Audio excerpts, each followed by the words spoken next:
आज हामी कक्षा 12 को इन एकाउन्टिङ फर मेटेरियल भन्ने च्याप्टरमा डिस्कसन गर्न गइरहेछौँ। एकाउन्टिङ फर मेटेरियलमा हामीले 4 वटा मेथड पढ्ने छौँ। यो कक्षा 12 को सर्ट क्वेसन 3 मार्क्समा सोध्छ।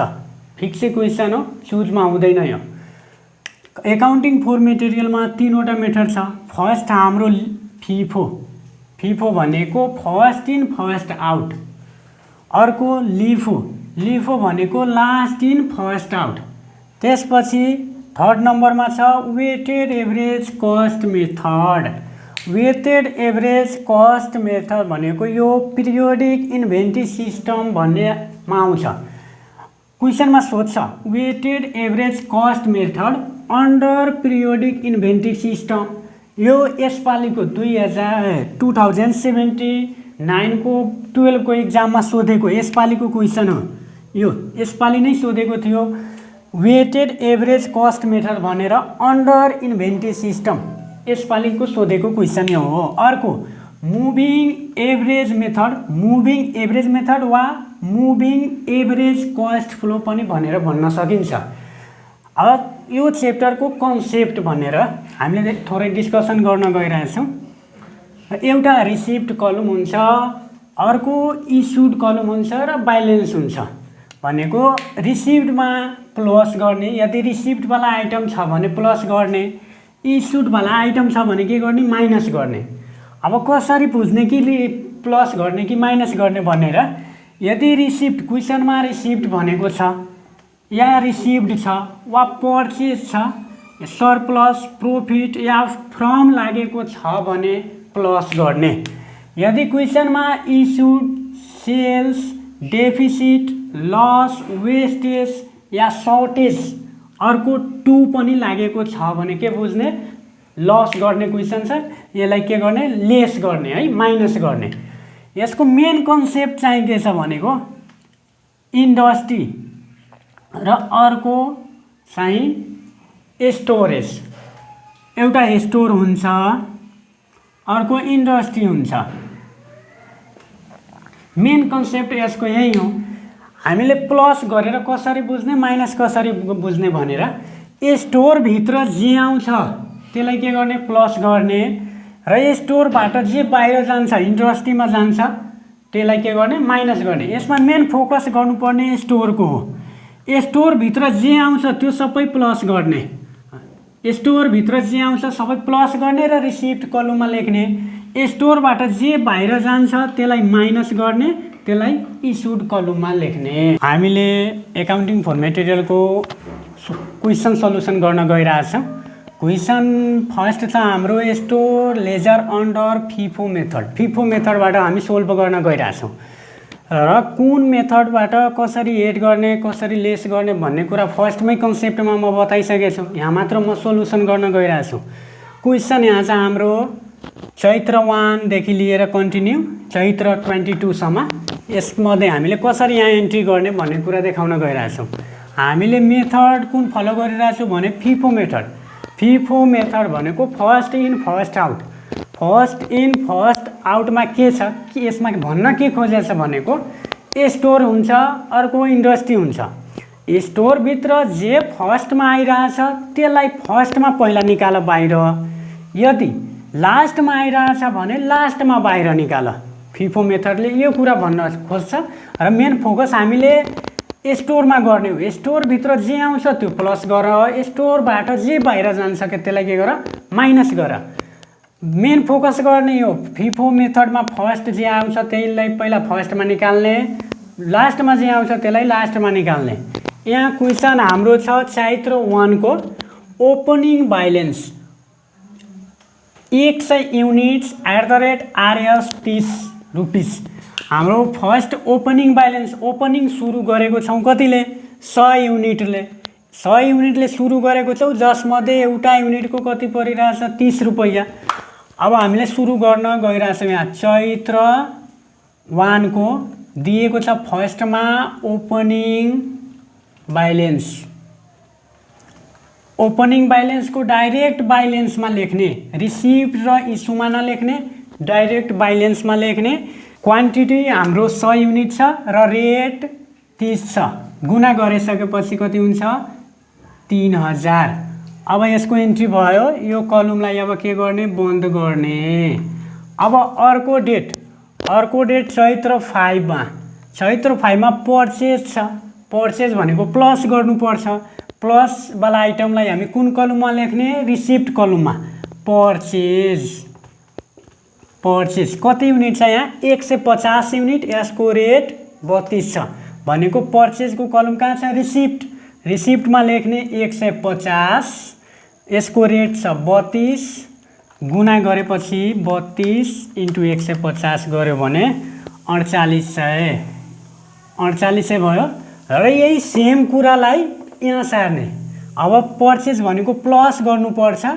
यदि रेट मिलिरहेछ यहाँ 30 छ यहाँ पनि रेट 30 भएको भए 100 युनिटमा यो 150 युनिट जोड्थ्यो।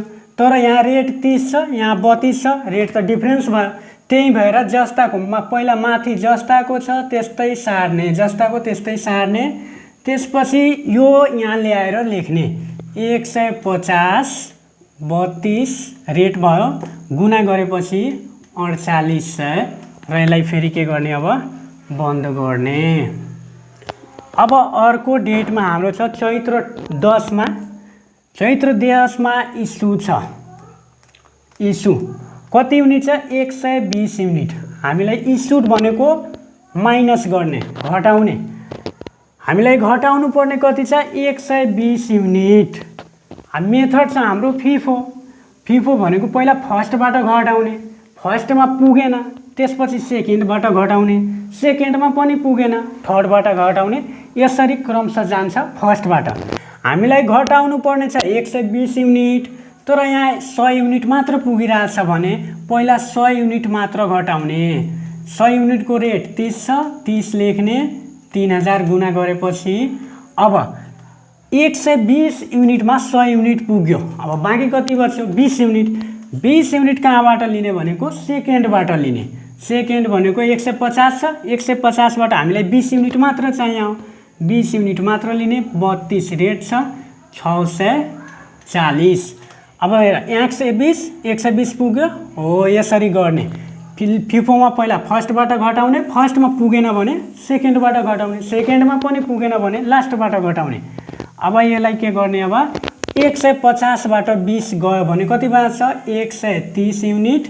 रेट कति छ 32 गुणा गरेर 130 गुणामा 32 4160 बच्यो। अब फेरि यसलाई के गर्ने बन्द गर्ने। अब अर्को डेटमा के छ चैत्र 16। चैत्र 16 मा के छ पर्चेज छ। पर्चेज भनेको प्लस रिसिप्ट कलममा 130 युनिट छ। क्वान्टिटीमा 130। यसको रेट 35 छ 35 गर्ने र गुणा गर्ने। 130 गुणामा 35 भनेको 4550 भयो।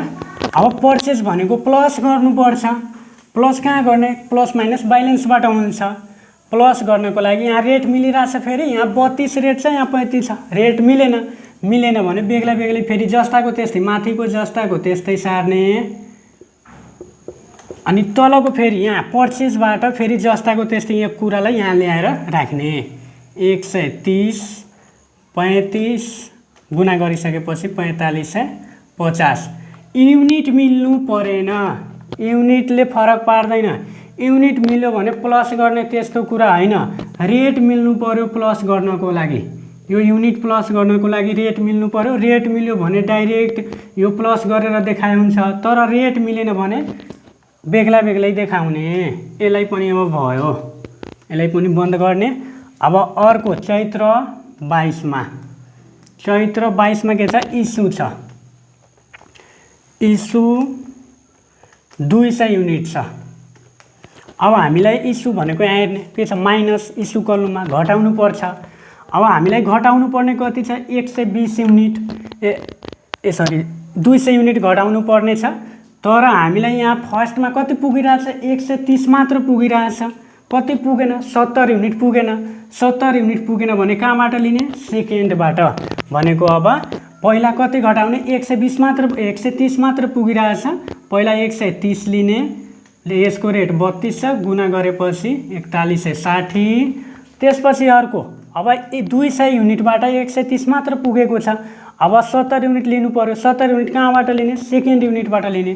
सेकेन्ड युनिटबाट 70 लिने, यसको रेट कति छ? 35 गुना गर्ने 70 × 35 गर्यो भने 2450 है। अब 130 र 70 200 युनिट भयो। यहाँ 200 युनिट मिल्यो, घटाउन मिल्यो। हामीले 200 युनिट घटाइसकेपछि अब यसको त काम गयो। 130बाट 130 त घटाइसके। अब कति बाँकी छ? 130बाट फेरि 70 युनिट लिइसकेको छु भने यहाँ कति बाँच्छ?